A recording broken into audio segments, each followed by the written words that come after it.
Udah belum kau? Udah. Ya, bismillahirrahmanirrahim. Assalamualaikum warahmatullahi wabarakatuh. Waalaikumsalam warahmatullahi wabarakatuh. Waalaikumsalam warahmatullahi wabarakatuh. Kita dari kelompok 4 Medclim ingin mewawancarai cutting angkatan 3 yang bernama Putri Gandari. Sebelum itu, saya ingin bertanya kepada Kak Putri, pada zaman sekarang, apakah Kak Putri merasakan bahwa di sekitar Jakarta maupun Jabodetabek itu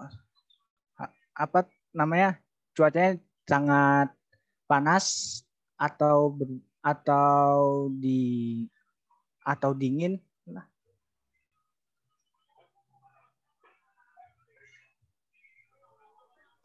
Saya jawab nih ya. Gimana? Kalau berbicara tentang cuaca dan iklim, yang pastinya itu dia itu sangat jauh berbeda. Jelas-jelas cuaca aja artinya dan iklim itu berbeda. Nah, kalau cuaca itu dapat diprediksi setiap harinya, setiap jamnya.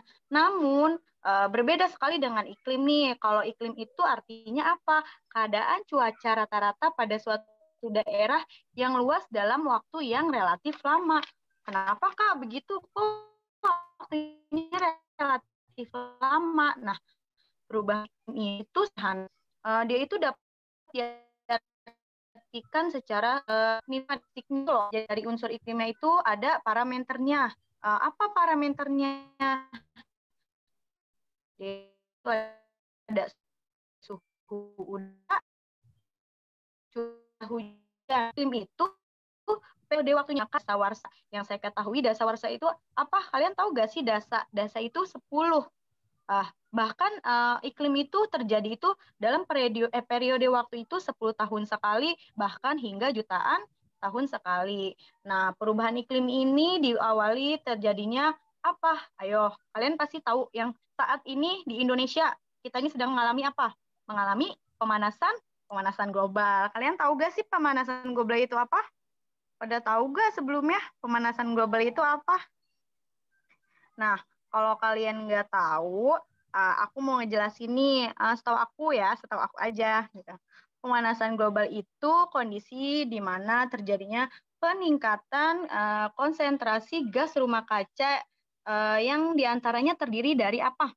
Yang pertama, ada karbon dioksida. Terus yang kedua ada gas metana.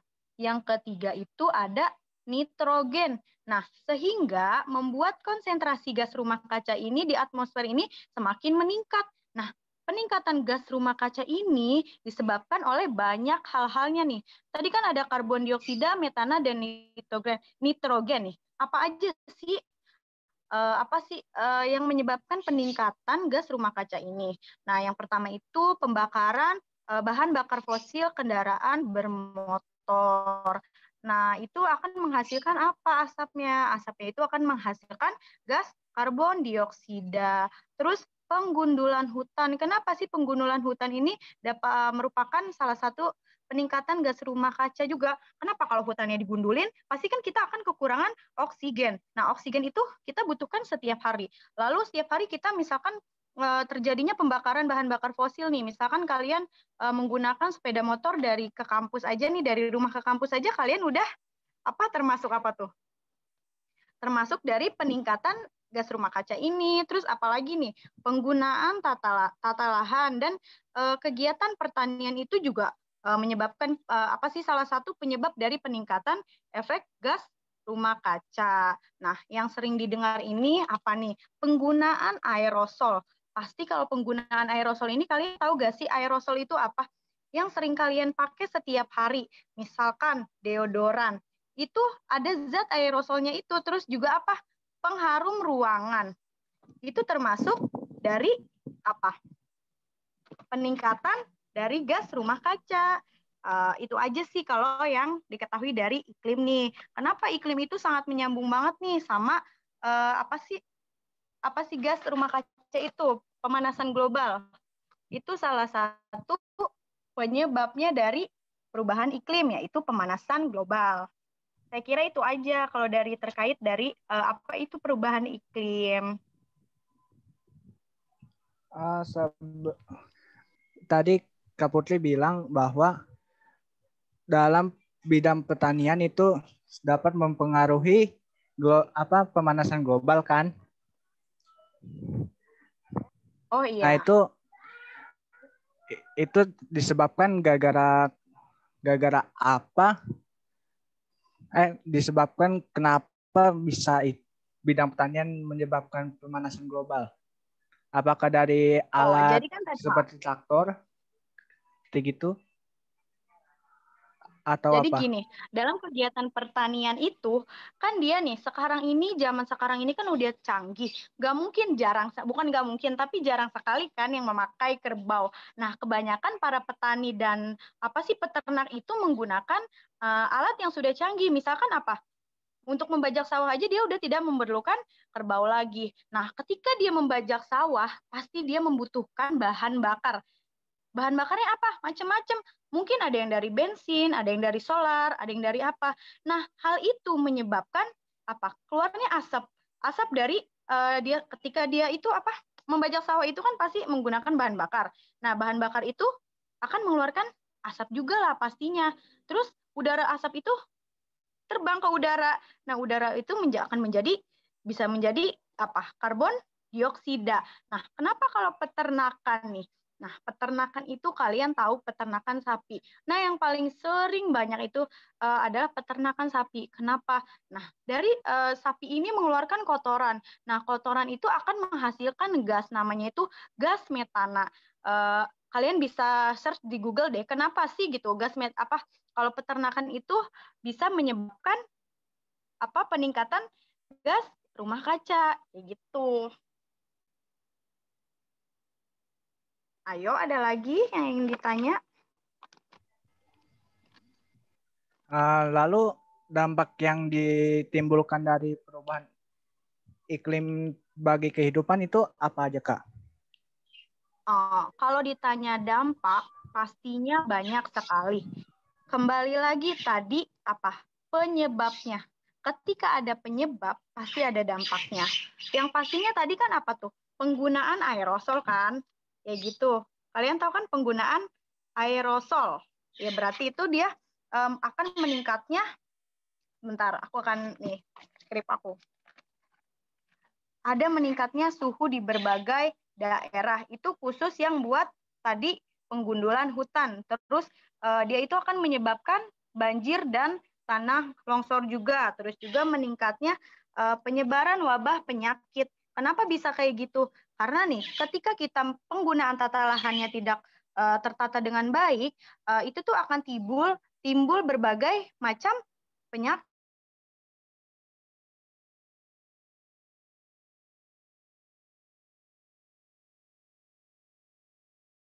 Penggunaan bahan bakarnya juga, terus juga akan kalau dari dampak iklim ini nih yang paling utama ini dia akan meningkatnya kejadian hujan ekstrim hingga menyebabkan banjir dan tanah longsor. Karena iklim ini tidak dapat diprediksi, dia itu terjadinya dalam jangka waktu yang sangat panjang, bahkan hingga jutaan tahun lamanya gitu. Kalau ditanya dampak ini sangat banyak sekali dampaknya gitu. Mungkin yang saya ketahui untuk saat-saat ini sih itu aja gitu.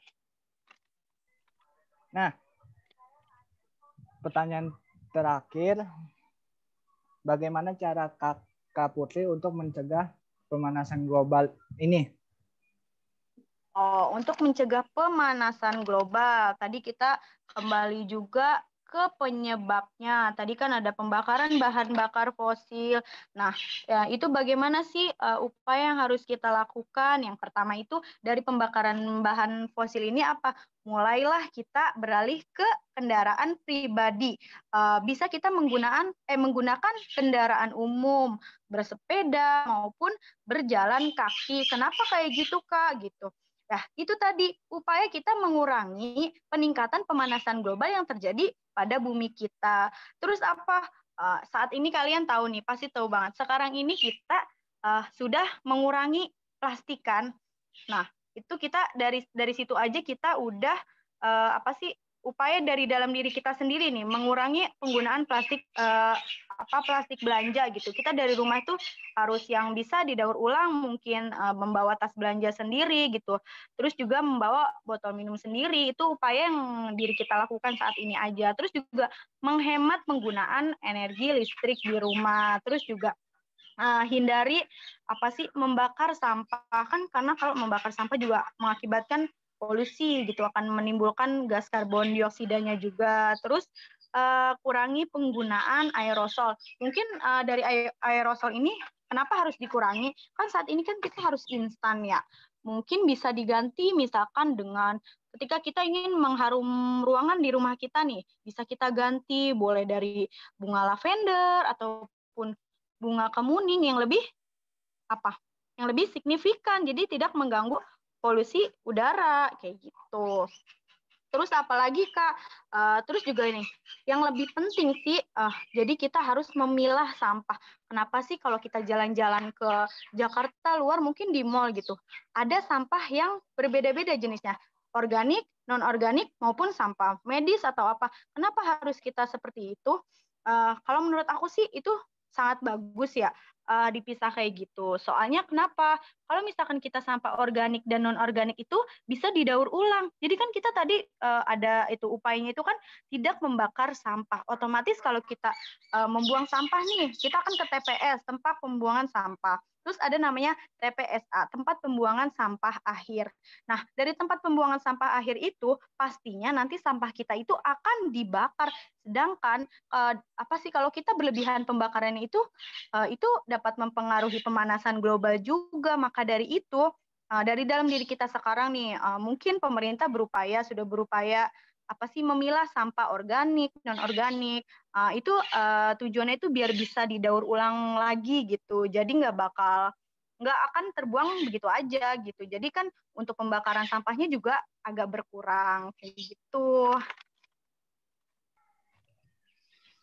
Apa ada lagi? Tahu kurang jelas? Sudah Kak, sangat jelas sekali. Oh iya. Ya, sebelumnya terima kasih buat Kak Putri yang telah menyempatkan waktunya untuk kelompok kita. Sekian dari kelompok 4. Selebihnya mohon maaf. Assalamualaikum warahmatullahi wabarakatuh. Waalaikumsalam warahmatullahi wabarakatuh. Makasih Kak Putri. Iya, sama-sama. Makasih Kak. Makasih Kak. Recordnya dihilangin aja Kak Wita.